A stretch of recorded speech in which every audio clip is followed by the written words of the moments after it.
நெஞ்சம் நிறைந்த நண்பர்கள் அனைவருக்கும் வணக்கம். ரஷ்யா சுல்தான், முஸ்லிம் மகாராணி, பெண் என்பதாலேயே வீழ்த்தப்பட்ட கொடுமையான வரலாறு. அந்த வரலாற்றை பற்றி சற்று விரிவாக இந்த பதிவில் காண்போம். செங்கிஸ்கானின் படைகள் 1206ஆம் ஆண்டில் மத்திய ஆசியாவின் பல பகுதிகளிலும் புழுதியை கிளப்பிய குதிரைகளை கொண்டு எதிரே பட்ட படைகளை மிதித்து முன்னேறி கொண்டிருந்த போது டெல்லி சுல்தான் ஆட்சியாளரான சும்சுதீன் இல்டுமிசு அவர்களுக்கு ஒரு மகள் பிறந்தாள். பின்னர் அவர் ரஷ்யா பிந்த் என்ற பெயரில் அழைக்கப்பட்டார்.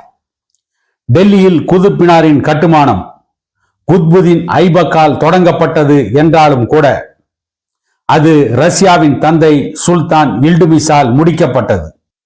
டெல்லியை ஆண்ட ஆட்சியாளர்களில் இல்டுமிஸ் தாராள மனப்பான்மை கொண்டவர், அறிஞர்கள் மற்றும் பெரியோர்களை மதிக்கக்கூடியவர் என்று வரலாறு கூறுகிறது. 14ஆம் நூற்றாண்டில் மொராக்கோவிலிருந்து இந்தியாவிற்கு வந்த பயணி இபன் பட்டூடா தனது புத்தகத்தில் ஒடுக்கப்பட்ட மக்களுக்காக நீதி வழங்குவதிலும் அவர்களுக்கு இழைக்கப்பட்ட அநீதியை போக்குவதிலும் இல்டுமிஸுக்கு நிகர் யாருமில்லை என்று எழுதினார். அவர் தனது அரண்மனைக்கு வெளியே ஒரு பெரிய ஆராய்ச்சி மணியை நிறுவியிருந்தார். பாதிக்கப்பட்ட மக்கள் சுல்தானின் கவனத்தை ஈர்க்க அதை அடிக்க முடியும். மணியின் சத்தம் கேட்டவுடன் சுல்தான் அவர்களது புகாரை தீர்க்க முயற்சிப்பார். இல்டுமிஸுக்கு வயதாக தொடங்கிய போது அவரது மரணத்திற்கு பிறகு அவரது வாரிசுகளுக்குள் சண்டை ஏற்படாமல் இருக்க அடுத்த வாரிசு யார் என்பதை முன்பே அறிவிக்குமாறு அரச சபையில் இருந்தவர்கள் கேட்டுக்கொண்டார்கள். மூத்த மகள் ரஷ்யாவை வாரிசாக அறிவித்தார். சுல்தான் ரஷ்யா ஒரு பெண்ணாக இருந்த போதிலும் அவரை தனது வாரிசாக அறிவித்தார். அதுவும் எழுத்துப்பூர்வமாக அறிவித்தார். அவரது அரசவை உறுப்பினர்களால் இந்த முடிவை ஜீரணிக்க முடியாத போது இல்டுமிஸ் அவர்களிடம், எனது மகன்கள் அனைவரும் இளமையை அனுபவிப்பதில் மும்முரமாக இருக்கிறார்கள். அவர்களில் ஒருவர் கூட மன்னனாகும் திறமை கொண்டவர்கள் இல்லை. என் மரணத்திற்கு பிறகு நாட்டை வழிநடத்த என் மகளை விட திறமையானவர் யாரும் இருக்க முடியாது என்பது உங்கள் அனைவருக்கும் நன்றாகவே தெரியும் என்று கூறினார். ரஷ்யாதான் தன்னுடைய வாரிசு என்பது சுல்தானால் உணர்ச்சி பூர்வமாக எடுக்கப்பட்ட முடிவு அல்ல, அல்லது மகளின் மீது கொண்ட பாசத்தால் எடுக்கப்பட்ட முடிவும் அல்ல. ரஷ்யாவுக்கு ஆட்சி செய்யும் திறமை இருந்தது என்று இல்டுமிஸ் தனது இராணுவ படையெடுப்புகளின் போது ரஷ்யாவிடம்தான் நிர்வாக பொறுப்புகளை ஒப்படைத்திருந்தார். அப்பொழுதெல்லாம் ரஷ்யா சிறப்பாக ஆட்சி செய்தார். ஆனால் இல்டுமிஸின் முஸ்லிம் முடிவு பாரம்பரிய முறைகளுக்கு ஏற்றதாக இல்லை என்பதில் எல்லளவும் சந்தேகமில்லை. அரபு வரலாற்றில் பெண்கள் அரசியலில் பங்கேற்றதற்கான சில உதாரணங்கள் உள்ளன. அவர்களில் சிலர் இராணுவ படையெடுப்புகளில் கூட பங்கேற்றனர். ஆனால் அந்த கால சமூகத்தில் பெண்கள் பொதுவாக திரைக்கு பின்னால் இருந்துதான் அரசியலில் பங்காற்றினார்கள்.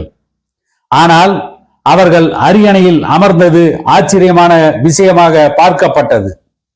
இல்டுமிஸின் மரணத்திற்கு பிறகு அவரது எழுத்துப்பூர்வ உத்தரவுகள் இருந்த போதிலும் அவரது அரசவை உறுப்பினர்கள் ஒரு பெண்ணின் கீழ் பணிபுரிய தயாராக இல்லாததால் அவரது கடைசி விருப்பத்திற்கு கீழ்ப்படிய மறுத்துவிட்டனர்.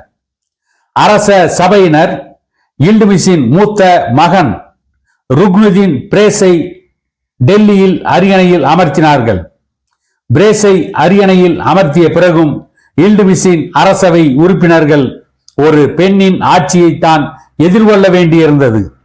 அதுவும் ஒரு தந்திரமான மற்றும் பழிவாங்கும் எண்ணம் கொண்ட பெண்ணின் ஆட்சியைத்தான் பார்க்க வேண்டியிருந்தது. அதே நேரத்தில் ஆட்சி பொறுப்பை ஏற்ற பிரேஸாவிற்கு ஆட்சியை நடத்துவதில் துளியும் ஆர்வமில்லை. எனவே அவரது அனைத்து பொறுப்புகளையும் அவருடைய தாய் ஷா துர்கானிடம் ஒப்படைத்தார் என்று குறிப்புகள் எழுதப்பட்டிருக்கிறது. தான் ஒரு முடிவு எடுக்க தெரியாத ஆட்சியாளர் என பிரேஸ் ஷா நிரூபித்தார். பிரேஸ் ஷா நிச்சயமாக தாராள மனப்பான்மை கொண்டவர், கனிவானவர்.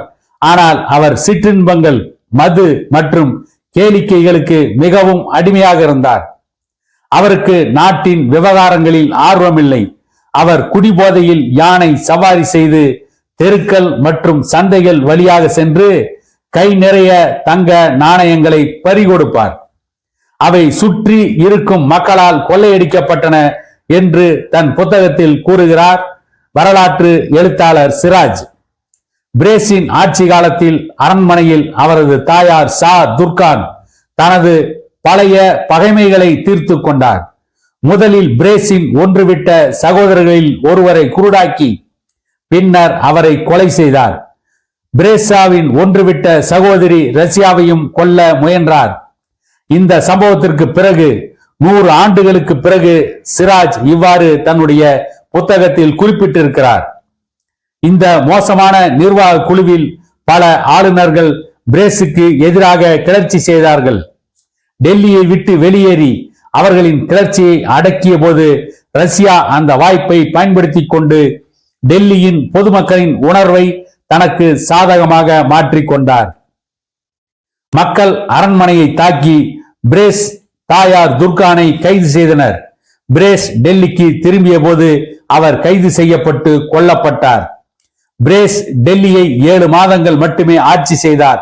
அதற்கு பிறகு பிரேஸ் ஷா தூக்கி எறியப்பட்டு யாரை சுல்தான் ஆக்குவது என்று அரசவை உறுப்பினர்கள் ஆலோசிக்க தொடங்கிய போது ரஷ்யா ஜன்னலில் இருந்து தனது துப்பட்டாவை அசைத்து, நான் மாண்புமிகு மன்னரின் மகள், அவர் என்னை தனது வாரிசாக தேர்ந்தெடுத்திருந்தார்.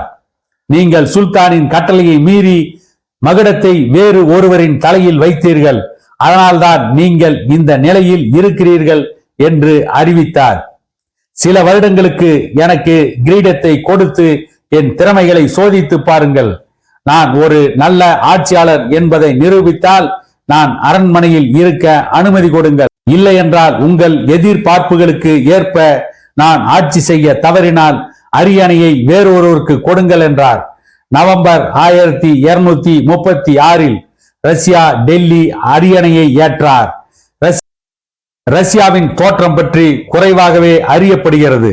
அவர் தனது அரண்மனையான குஸ்-இ பிரேஸியின் படிக்கட்டுகளில் பெரிய குர்தா மற்றும் தளர்வான சல்வார் அணிந்து காட்சியளிப்பார் என்பதை நம்ப முடிகிறது. அக்கால வரலாற்று ஆசிரியர்கள் ஆண்களை பற்றி விரிவாக எழுதுவதில்லை. பெண்களை பற்றிய வரலாற்றை பொறுத்தவரை வரலாற்று ஆசிரியர்கள் பெரும்பாலும் மௌனமாக இருந்தார்கள் அல்லது பழைய விஷயங்களை மறைத்தார்கள். இருந்த போதிலும் ரஷ்யா துருக்கிய வம்சாவளியைச் சேர்ந்தவர் என்பதையும் புல்வெளி நிலங்களில் வாழும் மக்களைப் போலவே அவரது கன்னத்தில் எலும்புகள் உயர்ந்தும் அவரது கண்கள் பாதாம் வடிவிலும் இருந்தன என்று கூறப்படுகிறது. இல்டுமிஷின் அரச சபையினர் ரஷ்யாவை சுல்தானாக ஆக்கிய போது அவர் தங்களுக்கு கீழ்ப்படிவார் என்றும் இல்டுமிஷின் ஆட்சி காலத்தில் அவர் எப்படி இருந்தாரே அப்படியே இப்போதும் இருப்பார் என்றும் அவர்கள் எதிர்பார்த்தனர். அடுத்த நாட்களில் ரஷ்யாவை புரிந்து கொள்வதில் அரச சபையினர் தவறு செய்துவிட்டார்கள் என்பதை நிரூபித்தது.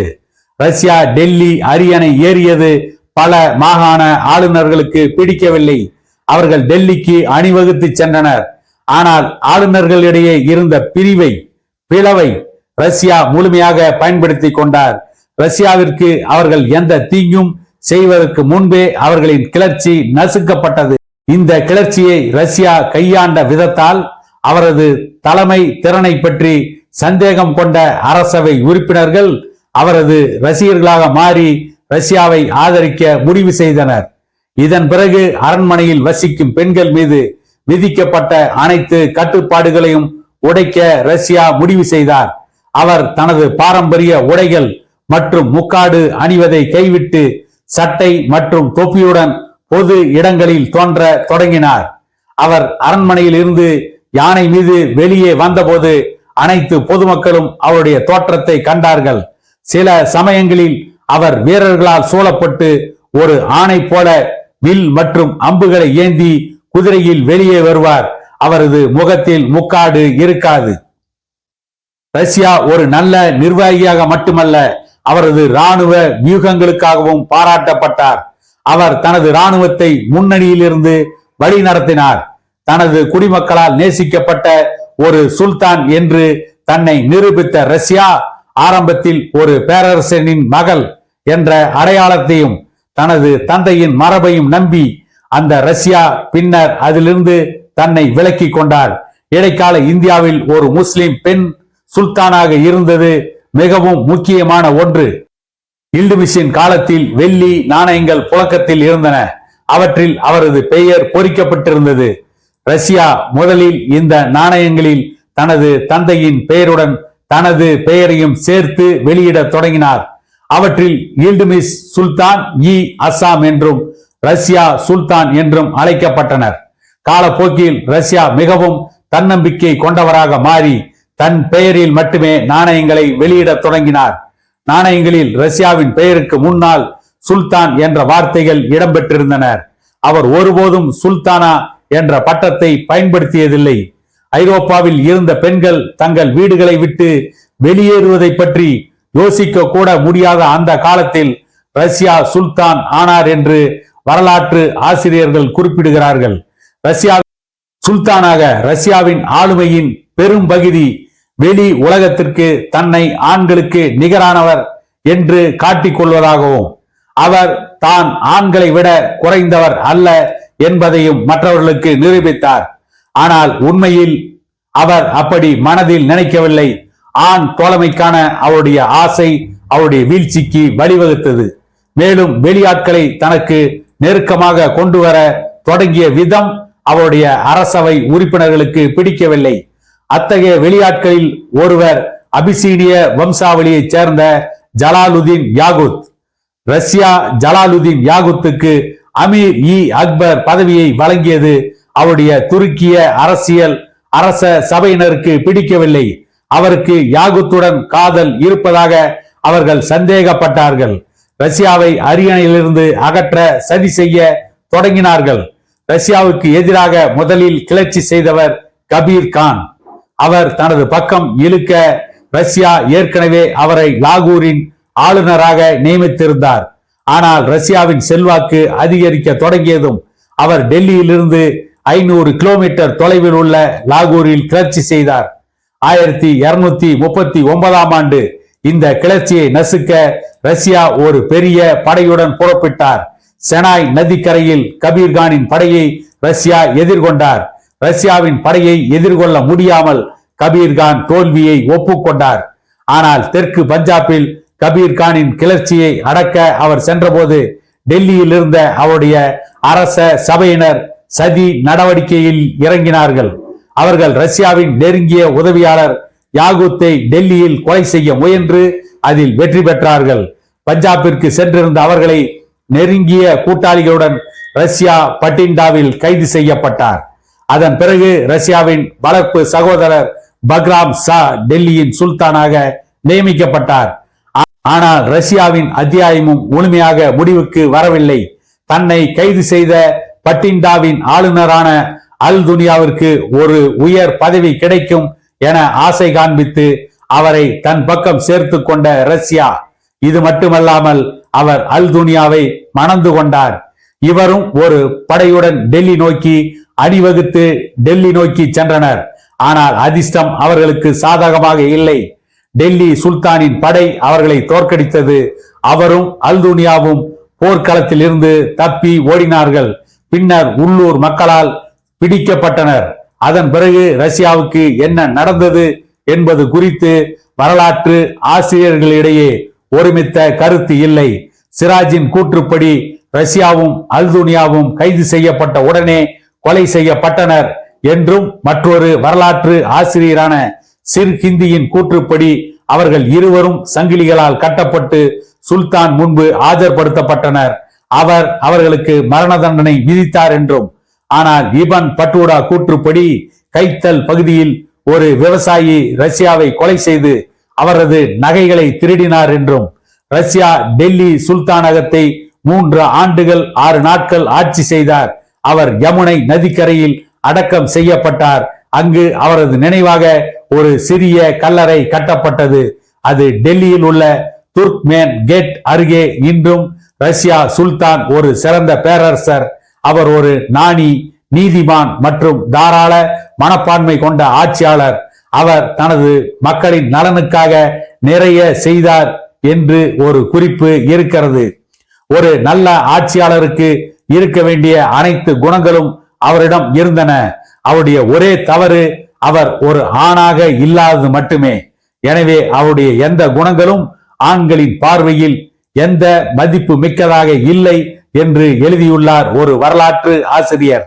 பெண்ணாக பிறந்த காரணத்தாலேயே ஒரு மிகச்சிறந்த நிர்வாகி ரஷ்யா படுகொலை செய்யப்பட்டது வரலாற்றில் மிகப்பெரிய அவலம் என கூறிக்கொண்டு மீண்டும் இதை போன்ற இன்னொரு பதிவில் சந்திப்போம். அதுவரை உங்களிடமிருந்து விடை பெறுகிறேன்.